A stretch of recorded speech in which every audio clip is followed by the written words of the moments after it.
Hello fellow followers and welcome to Fan Scene, and today I have for you a little reminiscent video on my top 3 favorite late night cable movie programs. Not those programs, get your mind out of the gutters there people. Let's start off first with my third favorite, TBS's Dinner and a Movie. High school. Wedgies. Blockers. The prom. Not going to prom. Making out in the parking lot. Watching people make out in the parking lot.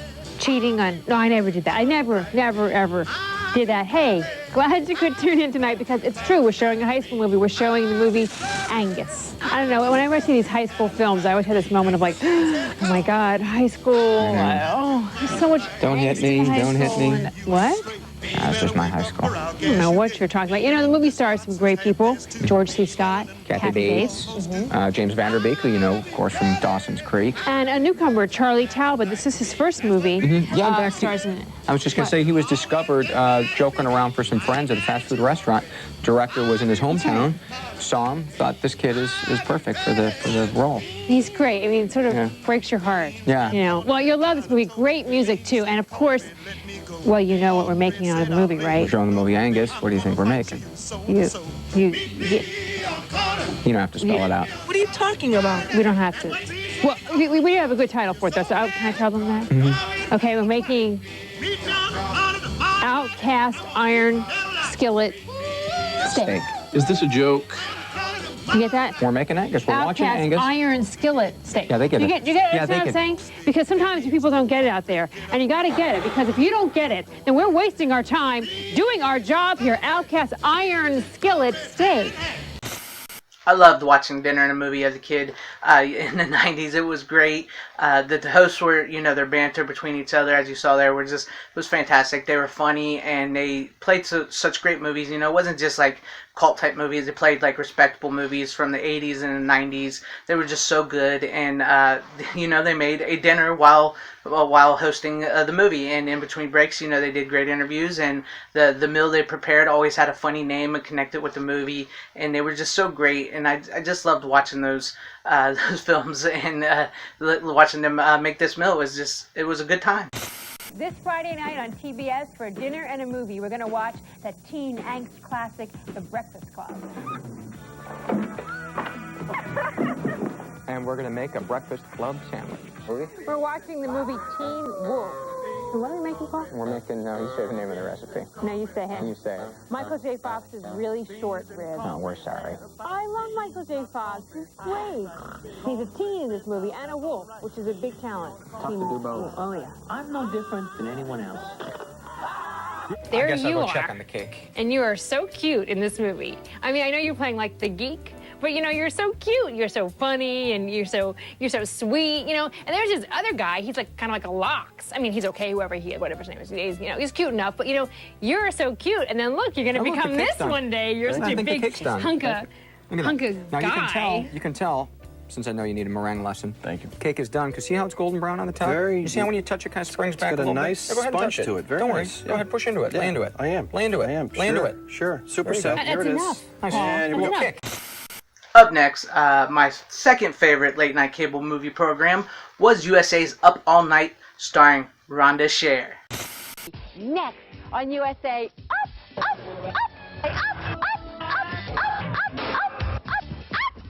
all night.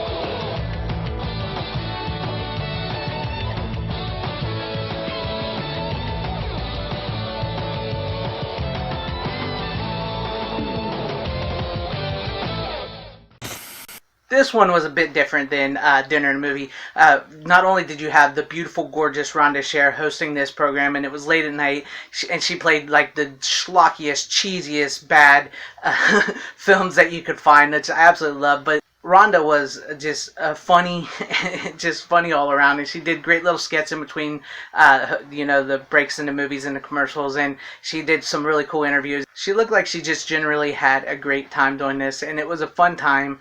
And like I said, the movies were bad, but they were so good, and she was just so entertaining and fun to watch. And like I said, she was absolutely beautiful. It still is. So it was just everything a grown boy could ask for. Once we did an interview where you and I hopped the whole time. I remember that. And the ratings were going up. You said People like the way I hop. I don't know what it is. We bring you the glitz, the glamour on USA Up All Night. Now back to Dead Reckoning.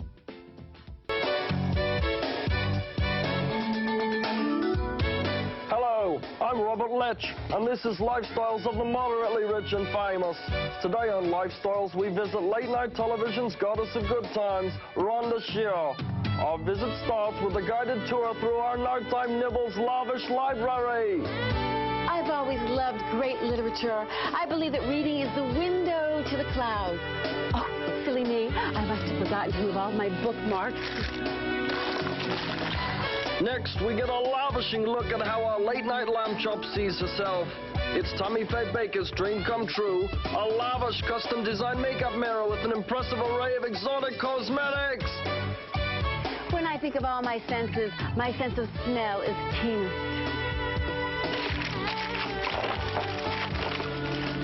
Nate has the week off. Okay, very ordinary. All right, well then explain this, Rhonda.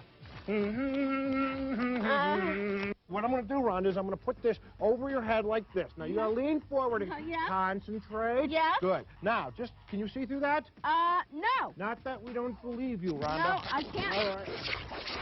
What's going on? Nothing? Wait a minute. Overkill. Okay, Rhonda. Yep. Now, I'm going to hold an object up. You can't see through this? I can't see anything. You sure? It's dark in here. Good. Now, I'm going to hold something up, Rhonda. Okay. You got to concentrate. Rock back and forth. Get your concentration going. What am I holding, Rhonda? You can do it. Picture of Julio Iglesias. Kind of. Concentrate.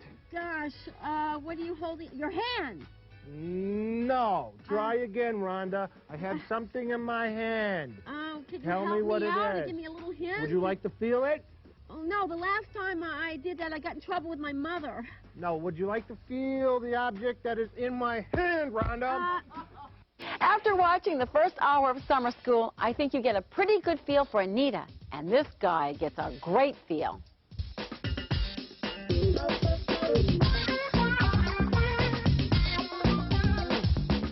Now, let's get back to the movie on USA Up All Night. Finally, my all-time favorite late-night cable movie program had to be and will always be TNT's MonsterVision with Joe Bob Briggs.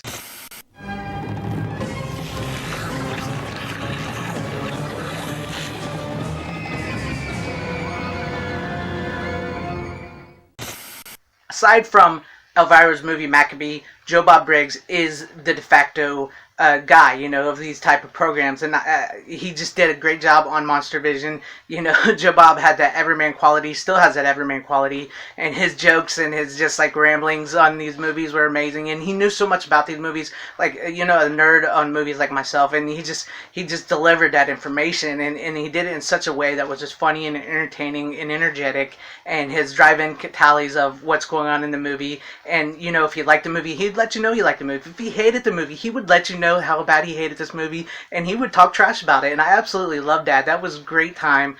Joe Bob is just, he was the man, and he did so many great interviews, and you got to see some cool interviews with the stars of these films that he showed, and he showed the best of the 60s, the 70s, the 80s, and just like cheesy, campy B movies, and I'm convinced that because of his program and many of the programs that I've listed in this video are the reason why I like so many great 80s movies, schlocky, B, cheesy, campy movies, and I credit him to that, and I thank for that, and his banter between his male girl at the time was great too. It just all around, it was just a great, fun show with just like some truly hit or miss movies that it didn't matter if they were good or bad. It was fun. It was just good. They were good to watch all around, and Joe Bob, he just made it so much better. Anyhow, Vincent Price once said that he thought his career was over in the mid-50s because actors like Marlon Brando and James Dean came along, and for the very first time they could just mumble and speak in their normal everyday accents, and people loved it. And meanwhile, Vincent Price and John Carradine and their friends like John Barrymore and Errol Flynn, they'd spent years developing their voices and their stage accents. So anyway, Vincent Price made this decision that he would just stick to costume pictures from then on because he saw the future of movies, and it didn't include people who talked like he did. In fact, Vincent made a very famous film in 1953 called House of Wax, and it was kind of the beginning of his whole horror film career. It was in 3D, even though it was directed by a one-eyed man, Andrei Dutov. He couldn't even see the 3D effects. But anyhow, if you remember that movie, Vincent Price had a mute assistant, a guy who didn't have any lines. That actor's name was Charles Buczynski. He never trained his voice either, so he couldn't speak in that picture. We know him today as Charles Bronson. So, how'd I get off on that? Anyway, back to the movie. Stuart Whitman needs a creepy little village to make his movie in. So go, roll it. Do you guys remember when Vincent Price was the art spokesman for Sears? You could buy paintings for the home at Sears, and the painting would have Vincent Price's review on the back of the painting. You don't remember that? No. What's wrong with you people? You hate art? Halloween 3 is coming up now for obvious reasons. You know, we're less than a week away from the big hoo-ha spook night. But to tell you the truth, I've got problems with this flick. So I have the following questions. Numero uno, where the hell is Donald Pleasance? How can we have believable corpses in a Halloween flick unless Donald shows up 30 seconds after they die and says, "You don't know what you're dealing with here, only I can stop him"? Numero two-o, where the hell is Jamie Lee Curtis? And I know if we can't have Jamie Lee Curtis because she's off making indoor bull stuff somewhere, then where is the other little nympho who provides the raw meat for the slasher? We've got a tradition here to uphold. Numero three-o, where is the slasher? Where is Michael Myers, the guy with white stuff smeared on his face who walks around breathing like a hemicuda and picking up spear guns that people leave laying out in their yard? If this guy's not in the movie, I'm sorry, people, it's not a sequel to Halloween.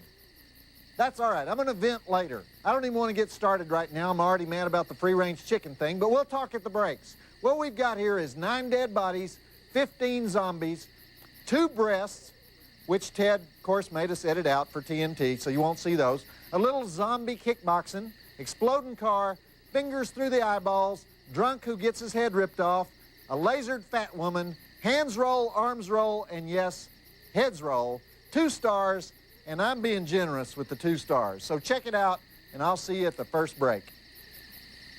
Gosh. Now, the people who make Friday the 13th, they've got integrity.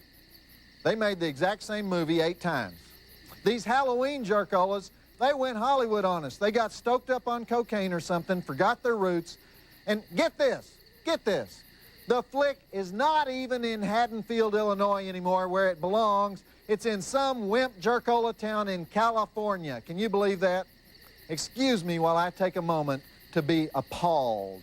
All right, that was the lovely Linnea Quigley rising to Scream Queen immortality by dancing naked on a tombstone, or as naked as we're allowed to show you here on TNT. And here with us tonight is the #1 Scream Queen in the world, a gal who's made almost 60 movies, the star of that scene, Linnea Quigley herself, you know? Wow, A lot of people remember that scene, and you must get asked about that all the time, right? Oh, yes. And when I tell them I'm the one that was on the tombstone naked, they're just like, oh, yeah.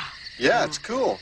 Yeah. Well, you know, TNT may have excised a little breastage there, but I got to give credit where it's due because they did leave in excellent pickaxe to the twitching brain. They left that in the TNT version, you know, followed by another of my favorite scenes, the rabid weasel scene, in which the disembodied cadaver arm attacks the mortician played by Don Calfa. He's such the voice of reason, isn't he? You know, you can't burn the weasels alive. It's too cruel. Let's take them out into the parking lot and shoot them. So, I don't know when the last time you saw this movie was, but did you catch the allusion to Ernie and Bert that they make?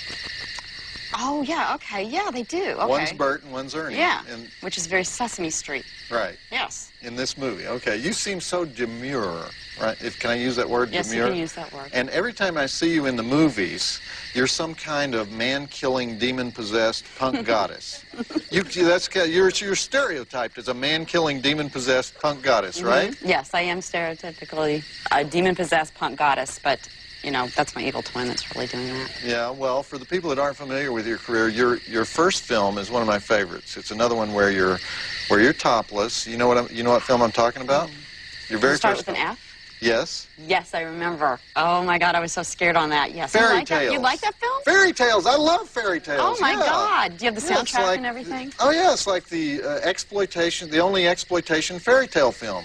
And you Yeah. play Snow White, right? Is it Snow Very White? close, Sleeping Beauty. Sleeping Beauty. Okay, It was my sorry. Well, first you know, part. I I was was sleeping. distracted because you're it's the only you're naked in that film. And Oh, it was- Yes. And that was in your pre-victim days, though. It wasn't long before you were getting decapitated and stabbed and prodded and attacked by a demon-possessed showerhead. What was that movie where you were attacked by the demon-possessed showerhead? Oh, boy. I can't remember the names of them. It was, Witch Trap. That was it. Witch Trap. That's right. Okay. What have they asked you to do that you won't do? Oh, I don't like to have, like, mucus in my nose coming down, things like that. Well, nobody likes that. Yeah, but, you know, now that I'm, like, you know, being a real actress, I can, you know, maybe handle that. So when was the last time they asked you to oil up for a role? Oil up? Wait a Well, minute. you know, full special effects makeup. Oh, God, it's been a while. 'Cause Okay, so you don't do that. I don't, you know, I mean, I don't really like to do that. You tell me, you were just in a big budget movie like last week. Yesterday. Yesterday? Yesterday, actually. What? Yeah. Played to the Bone, where I got to Uh-huh. play a OD hooker. With Woody Harrelson. Woody Harrelson and Antonio Banderas. That's great. So that was fun. Okay, well, before we get too sidetracked, we better get back to the flick. Uh-oh. And, no, you stay here. We're going to talk to you at the next break. But I just wanted to, see, I noticed that Ernie and Bert reference because I study these movies carefully for literary allusions. I'm not just looking at the scene where you dance naked on the tombstone. You know, some filmmakers make allusions to Hitchcock, Billy Wilder, Jane Austen, Shakespeare, not Dan O'Bannon. Dan alludes to Sesame Street because the man knows his audience. So I don't mean to offend you because But you're the they're queen the of ones these movies. paying the money. That's so, right. You know. I'll pass on that makeup job, though, because I can't stand icky stuff on my face. They had me in makeup 6 hours for The Stand, just so I could die realistically. You were in The Stand? Yes. You had the full killer flu makeup? Yes! Why don't I remember that? Well, I don't know. Yeah, I watched The Stand twice. I don't remember you in it. Thank you very much. I'm in it. I'm in The Stand. You know, I'll have to watch it again. Well, don't do me any favors, you know? Do you see me in The Stand? Notice anybody in The Stand?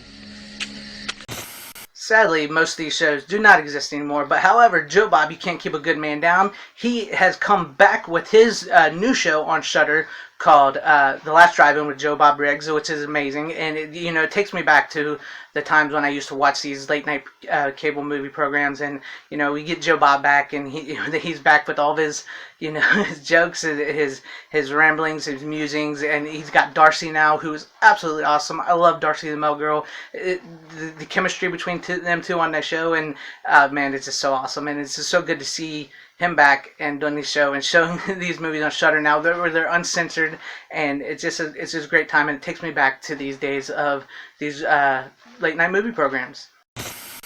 I'm Joe Bob Briggs, and I'm proud to announce that we are back. We show some new movies, some old movies, some classic movies, some cult movies, some weird foreign movies, some obscure movies, pairing them up in double features that sometimes challenge logic and sanity. Garbage Day! Then drill down into the heart of those movies by ferreting out background on the filmmakers, background on the way the movies are produced, and we count the number of dead bodies, and sometimes we dance and or sing, and we drink beer and have a lizard named Ernie.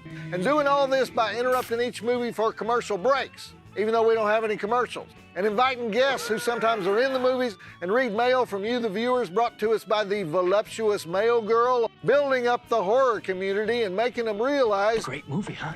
that the drive-in will never die. Personally, I think we need a revival of a lot of these series. That would be fun as long as they're done in the same vein as like Joe Bob's Last Drive-In. That would be amazing. But, you know, who knows? In the comment section down below, let me know what you guys thought about this video. And do you remember watching these? What was your favorite memory of watching these, if you do? And would you like to see shows like this come back? Let me know in those comments. I really do want to know. And, you know, please give this video a like if you like this video. If you did not like this video, you go ahead and give it a dislike. That is up to you guys. No hurt feelings here. Share the video out for everybody to see. Please subscribe and hit that bell for notifications. I would truly appreciate it. Wherever you are, have a great, safe, happy, healthy day, morning, afternoon, evening, and night. I thank you for watching, and Godspeed.